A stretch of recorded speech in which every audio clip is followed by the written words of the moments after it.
Welcome to the Learn Wardley Mapping summary series of Simon Wardley's book on strategy and mapping in business. This is Chapter 4. Simon continues his path through the strategy cycle, shifting from climate to doctrine. Doctrinal principles are consistently useful ideas we can apply to our organization regardless of the landscape. They are the beliefs we choose for our organization regarding communication, development, operation, structure, learning, and leading. They reflect the ideas we think work everywhere. Simon gets us started with 9 initial doctrinal principles. The first principle is to always focus on user needs. To do that, we need to know who our users are. Are they customers, regulators, shareholders, or even our employees? The business can also be a user, but it's important we put our customers first before our own motivations for profit, or we'll fail to provide actual value. Then, if we study the actual transactions between our organization and its users, map out our users' landscapes, and yes, even talk to them, we can uncover their actual needs and their user journey. Along the way, we'll likely uncover pointless steps, unmet needs, or even unnecessary needs we shouldn't be meeting in the first place. The second doctrinal principle is simple. To avoid translation errors, misalignment, and confusion, communicate between different functions of the business by using maps. Collaborating around a map can create an interface, a common language that enables coordinated action. Simon describes the third doctrinal principle as transparency, sharing maps so others can challenge and question assumptions. Of course, the obvious downside of inviting challenge is that it might actually happen. It can be uncomfortable and extremely difficult, but the upside of improving a strategy is too important to ignore. Accordingly, the fourth principle is to challenge assumptions. Transparency and trust are necessary as prerequisites to get better outcomes through challenge. The fifth doctrinal principle is to remove duplication and bias. As you collate maps from your organization, you may find the same kind of component on multiple maps, or the same component in different stages of evolution. Are there really multiple instances of this component? Are we rebuilding something that already exists in the company, or custom building something that's already a commodity? And is that appropriate or not?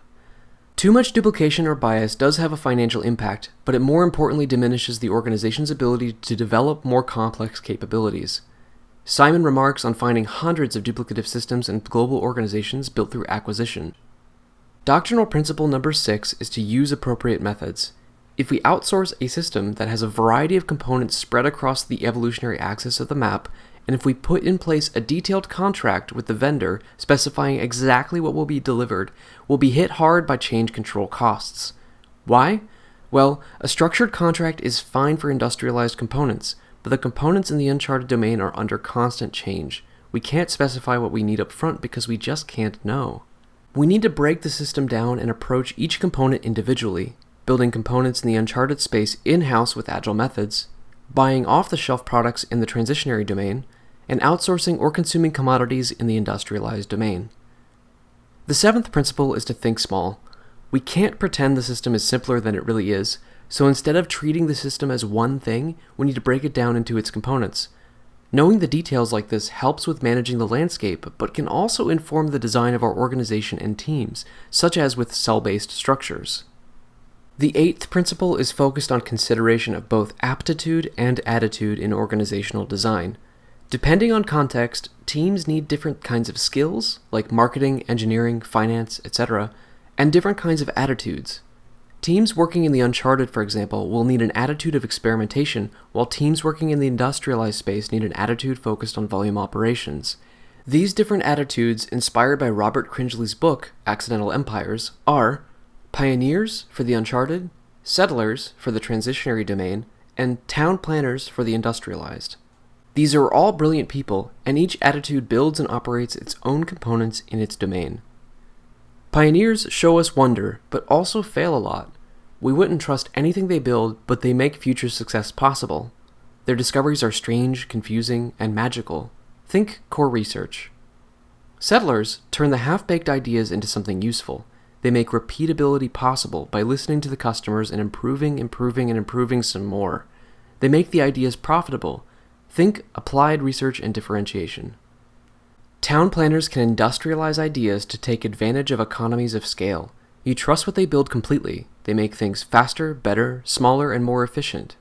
Pioneers then use town planner components to build new things. Think industrial research. Reflecting on Simon's experiences in 2005, The ability to gain mastery in one of these three attitudes seemed to make people happier and more focused. The ninth doctrinal principle is the culmination of what we've learned so far, a way to mimic the constant evolution that's happening outside the company, but within it. Simon describes a mechanism of theft, meaning new teams form to steal the work of earlier teams. In other words, settlers steal from pioneers in order to productize pioneer work and force them to move on. Town planners steal from settlers in a similar way, resulting in new industrialized component services pioneers can build on, and the cycle repeats. Harnessing concepts from Daniel H. Pink's book, Drive, people can see how their team fits into the bigger purpose through mapping, gain autonomy through self-organization, and develop mastery by focusing on what they're good at. Simon certainly isn't describing anarchy, but a carefully constrained cell-based system with fitness functions, monitoring, and communication, all structured in a hierarchy that enables distinct cultures to flourish, even for the executives. Simon cautions that the pioneer settlers and town planner structure is rare, but that he's seen nothing that comes closer to accommodating the evolution going on outside the organization. He recommends the Boiling Frogs paper by GCHQ as a starting point for the curious. If you followed along in chapters 2 and 3 with your own map, great work! If you haven't yet, now's the perfect time to go back and catch up. Take a look at your map and work with others to apply the various forms of doctrine we've covered, highlighted here in orange. If you get stuck, Simon shares a walkthrough of Doctrine on his 2005 map towards the end of this chapter in the book. To read the rest of Simon's book, or to get started with Wardley mapping for yourself, visit learnwardleymapping.com. I want to say a huge word of thanks to all the Learn Wardley Mapping Patreon members, especially those that have signed up for professional membership: Hacker Ben, Mario Platt, and Tor Christian Clausen. I couldn't do this without you. I really appreciate it. Thank you.